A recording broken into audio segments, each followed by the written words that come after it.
বাইরে আবার কে এলো? কিরম করার আওয়াজ পাওয়া যাচ্ছে? ওই বিস্কুট চাইতে চলে এসছো? জানি তো, পাড়া থেকে লোক ডেকে আনবে, আদর করে চা বিস্কুট খাওয়াবে। আরে মা শুনুন তো। তুমি চুপ করো। আমি একটার বেশি বিস্কুট দেবো না, এই আমি বলে দিলাম। এই ধরো। একটা বিস্কুটে কি করে হবে?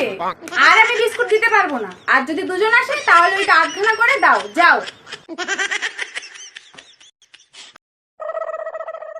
আদর করে চা বিস্কুট খাওয়ানো হলো?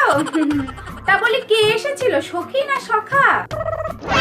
সখী নয় সখা, আপনার দাদা এসেছিল। ইস, একটা বিস্কুট আর চা দিতে হলো। লজ্জা কি লজ্জা। আর আপনি এমন ঝগড়া করে রেখেছেন যে কথা না বলেই চলে গেল আপনার দাদা। এ বাবা, দাদা এসেছিল?